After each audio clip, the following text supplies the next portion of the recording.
ভাইয়া খুব টেনশন হয় কিন্তু পড়তে পারি না, এই প্রবলেমটার একটা সলিউশন দেই আর কি। শুনো সবাই মনোযোগ সহকারে। এই প্রবলেমটা অনেকে ফেস করবা যে কি সিলেবাস বাকি, তাই না? সিলেবাস বাকি, তাই আমার হচ্ছে কি টেনশন হচ্ছে। টেনশন হচ্ছে দেখে আমি পড়তেছি না বা পড়া হচ্ছে না, ফলশ্রুতিতে কি সিলেবাস বাকি। সেইটা হলো একটা মানে ডিস্ট্রাকটিভ লুপ, যে এই লুপটাতে একবার ঢুকলে unless you are very conscious তুমি বের হইতে পারবা না। সো কিভাবে এই ডিস্ট্রাকটিভ লুপটা থেকে বের হওয়া, যে কোনো লুপ থেকে বের হওয়ার জন্য প্রথমে যেটা দরকার সেটা হলো অ্যাওয়ারনেস। তোমাকে বুঝতে হবে যে তুমি এই লুপের মধ্যে ঢুকছো এবং তুমি এই সমস্যাটাতে আছো, হ্যাঁ। এর পরবর্তীতে তোমাকে যেটা স্বীকার করতে হবে সেটা অ্যাওয়ারনেস এর মধ্যে, সেটা হলো যে যে কোনো টেনশনের লুপ ভাঙার জন্য প্রথম যেই জিনিসটা আমাদের প্রভাবক হিসেবে কাজ করে সেটা হলো টেনশন কেন হয়, যখন আমি আউটকাম জানি না, বা টেনশনের মূল রিজন হলো আনসার্টেনিটি। অর্থাৎ মেজরিটি অফ দ্য টাইম তোমার টেনশনের প্রাইম রিজন হলো যে তুমি এখনো জানোই না যে তোমার সামনে কি হবে।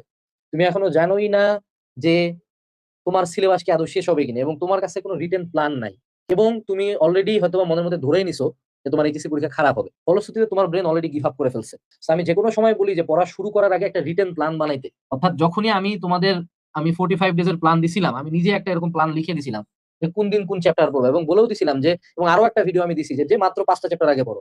আরো এটাও বলছি যে ওই 5টা চ্যাপ্টারের মধ্যে সবচেয়ে ইম্পর্টেন্ট টপিক গুলো পড়ো। সো 4টা সাবজেক্টে ফিজিক্স কেমিস্ট্রি ম্যাথ বায়োলজি 5টা করে চ্যাপ্টারে 20টা চ্যাপ্টার হয়। 20টা চ্যাপ্টারে যদি 10টা করে টপিক পড়ো বা সেটুসে 5টা করে টপিক পড়ো, মাত্র তোমাকে 100টা টপিক যদি তুমি শেষ করো, তাহলে তোমার মেজরিটি অফ দ্য কেসে এইচএসসি তে 75% মার্কস বা 80% মার্কস কনফার্ম। এটা মানে কনফার্ম হয়ে যায়। বাট তুমি যখন এরকম কোনো অ্যানালাইসিস বা রিটেন প্ল্যান না করো, তোমার টেনশন হওয়াটা স্বাভাবিক। সো প্রথমত একটা রিটেন প্ল্যান করো, কোন দিন কি পড়বা না পড়বা, এক্সাক্ট রিটেন প্ল্যান। দেন প্রতিদিন যে কাজটা করবা, একটা ফিক্সড টাইম করবা। ফিক্সড টাইম ধরে নাও যে say to say that is 12 p.m. বা সে টু সে 2 p.m. বা সে টু সে তুমি রাইতের বেলা পড়ো 6 p.m. একটা ফিক্সড টাইম করে ফেলবা যেই সময়টাতে, আনলেস তুমি মরে যাচ্ছ বা তুমি অসুস্থ বা কোনো ইমার্জেন্সি, এসব কেস বাদে তুমি টেবিলে যায় বসবাই। অর্থাৎ তোমাকে এটা একটা রিচুয়ালের মতো করতে হবে।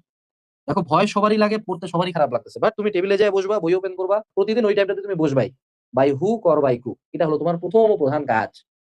এটা যখন তুমি করা শুরু করবা, তুমি যখন ওয়ান্স ইউ স্টার্ট, তখন ধীরে ধীরে এই যে এই পুরা লুপের সবচেয়ে ভয়ানক পার্ট হলো এই যে টেনশন হচ্ছে, এই পার্টটা শেষ হয়ে যাবে।